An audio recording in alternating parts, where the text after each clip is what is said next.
Battle of Hastings is probably one of the most famous events to happen during the Norman conquest, but it was only the opening engagement in the invaders' journey to power in England.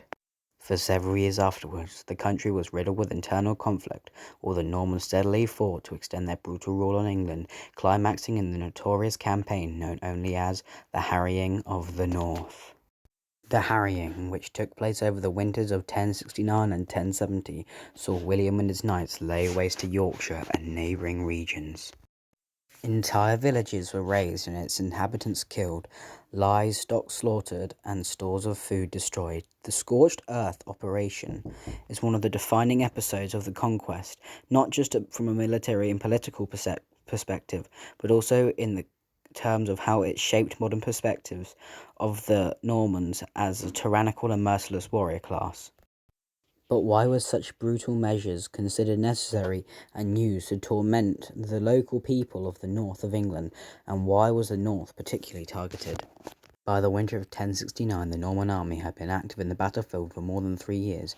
Throughout 1067 and 1068, there had been a succession of localized revolts by foreign enemies in various corners of the country, such as Devon, Kent, and Herefordshire. Each of these mini uprisings was swiftly silenced. Norman settlements were established in an effort to impose control over the country. However, the north of England still was an irritant, and so William's attempts to bring the Northerners under his rule had involved by appointing native English earls to govern them. However, this was in vain, as the earls were quickly removed by rivals. So, in January, William sent one of his own men, Robert Comyn, at the head of the army to conquer the region by force, only for them to be ambushed and slaughtered at Durham. Little did William know, the worst was to come, as their enemies all began marching at once, a coalition of Northumbrian noblemen led by Edgar Atheling. They were joined by around 240 to 300 Danish ships arriving. The two forces swiftly formed an alliance and together attacked York. Meanwhile, further trouble on the Welsh border, where a rebellious thane named Eodric had joined forces with the Welsh king and men of Chester. Furthermore, in the southwest, the men of Devon and Cornwall were also in revolt. Leaving the problem of the southwestern insurrection to his deputies, William first confronted the Welsh and their allies, crushing them at Stafford, before marching north. He eventually reached York a little before Christmas, only to find that on hearing of his approach, the Northumbrians and their Danish allies had strategically withdrawn, to the former to their hiding place in the hills and wood, the latter to their ships. William was frustrated but had to adopt a new strategy.